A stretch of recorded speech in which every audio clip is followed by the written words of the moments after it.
1996년 12월 경북 안동 근교의 작은 시골 마을. 민준이라는 아이가 살고 있었다. 당시 민준이는 9살로 감기 한번 제대로 알아본 적 없는 건강한 아이였다.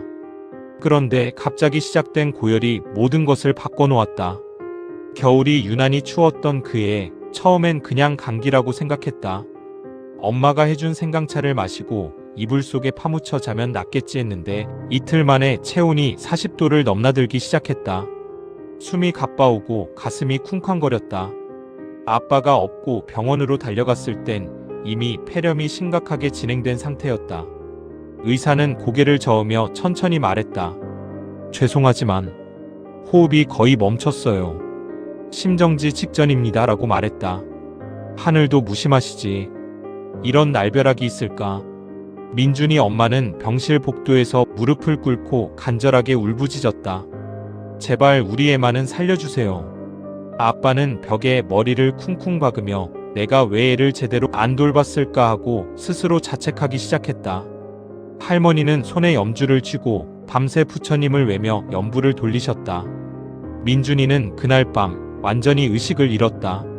의학적으로는 임상적 사망에 가까운 상태였다. 심박이 거의 느껴지지 않고 호흡이 멎었다가 간헐적으로 돌아오기를 반복했다. 간호사들은 가족들에게 마지막 인사라도 하라며 조용히 권했다. 하지만 민준이는 그 모든 소리를 멀리서 듣고 있었다. 아니, 듣는 게 아니라 그냥 알았다.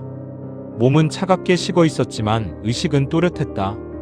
귀만 몸 밖으로 빠져나온 듯한 느낌이었다고 했다. 그리고 그때 병실 천장이 열리는 듯한 착각이 들었다.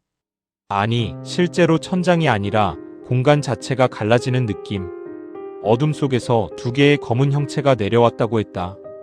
키가 큰 하나는 거의 2m는 되어 보였고 온통 새까만 도포와 갓 검은 구두를 신고 있었다.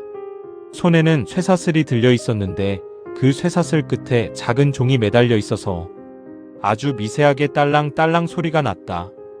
다른 검은 형체 하나는 조금 작았고 같은 검은 옷차림이었지만 어깨가 살짝 굽어있고 얼굴 윤곽이 부드러워 보였다.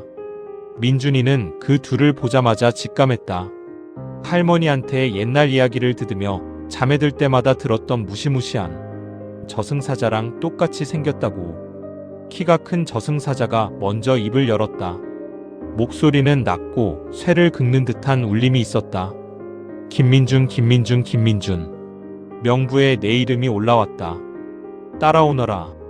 이름을 3번 불렀다. 1번, 2번, 3번. 매번 부를 때마다 민준이의 가슴이 철렁 내려앉았다. 쇠사슬이 천천히 흔들리며 다가왔다.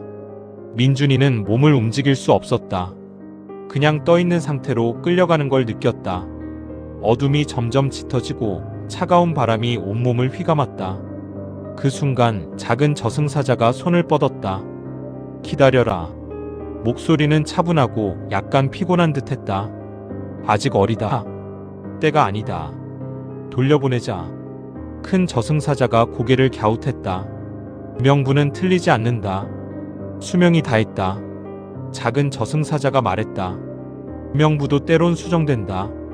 이 아이는 아직 할 일이 많다. 가족이 기다린다.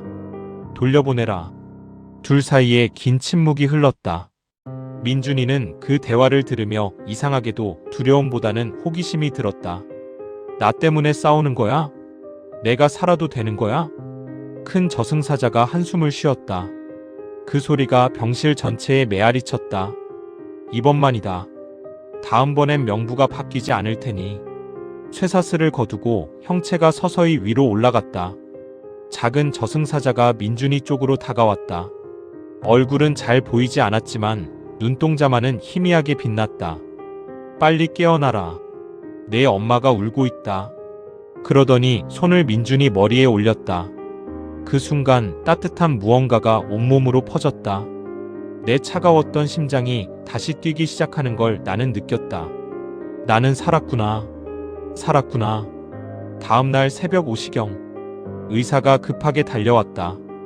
기적이네요. 체온이 떨어지고 호흡이 안정됐어요. 민준이 엄마는 병실로 뛰어들어와 아들을 끌어안고 오열했다. 우리 민준이 고맙다, 정말 고맙다, 살아났어, 살아났어. 아빠는 벽에 기대서 눈물을 훔쳤다. 할머니는 염주를 내려놓고 부처님 감사합니다를 연신 중얼거렸다. 민준이는 그날부터 거짓말처럼 회복이 빨랐다. 의사들은 의학적으로 설명이 안 된다며 고개를 저었다. 퇴원한 지 일주일 만에 몸이 다 회복되어 학교에도 바로 갈 수 있는 정도가 되었으니 말이다. 하지만 그날 밤부터 꿈이 시작됐다. 매년 겨울, 정확히 12월이면 같은 꿈을 꾼다. 어둠 속에서 두 저승사자가 다시 나타난다.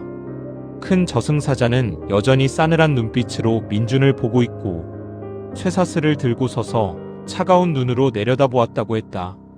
네 이름이 아직 내 명부에 남아있다. 너를 곧 데리러 올 것이니 준비해라. 그 말을 들은 작은 저승사자는 옆에 서서 막아서듯 손을 뻗는다. 아직이다. 기다려라. 꿈속에서 민준이는 작은 저승사자에게 늘 물어본다. 왜 저를 살려주셨어요? 작은 저승사자는 대답 대신 미소만 짓는다. 그 미소가 슬퍼 보인다.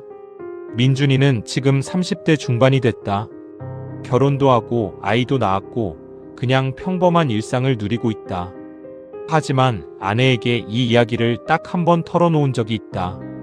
아내는 처음엔 웃으며 꾸미겠지 했지만 민준이가 매년 같은 시기에 악몽에 시달리며 깨어나는 걸 보고는 진지해졌다. 그 작은 저승사자가 당신 수호령 같은 거 아닐까? 민준이는 고개를 저었다. 아니, 그건 그냥 시간을 벌어주는 거야. 언젠가 끝날 것 같아라고 민준은 말했다. 그럼 민준이 최근 들어 꾸는 꿈이 조금씩 변하고 있다고 했다. 큰 저승사자의 눈빛이 무섭도록 더 차가워졌으며 쇠사슬 소리가 더 크게 들린다고 했다. 그때마다 작은 저승사자의 손이 더 떨리는 것 같다. 민준이는 요즘 자주 생각한다. 내가 살아있는 동안 그 작은 저승사자는 얼마나 많은 다른 영혼들을 포기했을까? 나 때문에 규칙을 어긴 대가가 뭘까? 그리고 지난 겨울 꿈의 마지막 장면이 새로 생겼다. 큰 저승사자가 사라지기 직전 작은 저승사자를 보며 말했다. 너도 곧 명부에 오른다. 내가 대신 가는 거다. 작은 저승사자는 아무 말 없이 고개만 숙였다. 민준이는 그 꿈을 깨고 나서 새벽에 일어나 창밖을 봤다. 눈이 내리고 있었다. 1996년 그날처럼. 그는 조용히 중얼거렸다. 고마워요. 그리고 미안해요. 저를 살려주셔서 감사합니다. 민준이는 그 뒤로 두 명의 저승사자의 꿈을 더 이상 꾸지 않게 되었다.